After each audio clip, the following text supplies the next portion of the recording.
தம்பியில ஒரு நாளைக்கு எத்தனை தொழுகை தொழுகிறோம்? 5 தொழுகை தொழுகிறோம். அந்த 5 தொழுகையில முதல் தொழுகைக்கு பேர் என்ன? ஃபஜ்ர். ஃபஜ்ர் தொழுகையினுடைய ஃபர்ல் எத்தனை? 2. ஃபஜ்ர் தொழுகையில முன் சுன்னத் இருக்கா? அது எத்தனை ரக்காயத் தொழுகணும்? பின் சுன்னத் இருக்கா? இல்ல. இரண்டாவது தொழுகைக்கு பேர் என்ன? லுஹர் தொழுகையினுடைய ஃபர்ல் எத்தனை? 4. முன் சுன்னத் எத்தனை? முன் சுன்னத் எத்தனை? பின் சுன்னத் எத்தனை? நஃபில் எத்தனை? 2. அசர் தொழுகையினுடைய ஃபர்ல் எத்தனை? முன் சுன்னத் எத்தனை? பின் சுன்னத் இருக்கா? அடுத்து என்ன தொழுகை? மகரிப். மகரிபுடைய முன் சுன்னத் இருக்கா? ஃபர்ல் எத்தனை? பின் சுன்னத் எத்தனை? நஃபில் எத்தனை? 2. அடுத்து என்ன தொழுகை?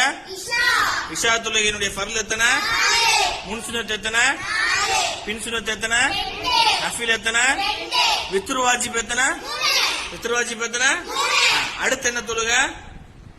ஜும்மா தொழுகை. ஜும்மாவுடைய ஃபர்ல் எத்தனை? 2. முன் சுன்னத் எத்தனை? பின் சுன்னத் எத்தனை? நஃபில் எத்தனை? அல்ஹம்துலில்லாஹ். இதுதான் தொழுகை. இந்த தொழுகை தான் ஒரு நாளைக்கு 5 தொழுகை. அந்த 5 தொழுகையில தொழுக வேண்டிய தொழுகைகள். சரியா? இது சரியா தொழுதா நமக்கு என்ன அல்லாஹ் தருவான்? சொர்க்கத்தை தருவான் இன்ஷா அல்லாஹ். அஸ்ஸலாமு அலைக்கும்.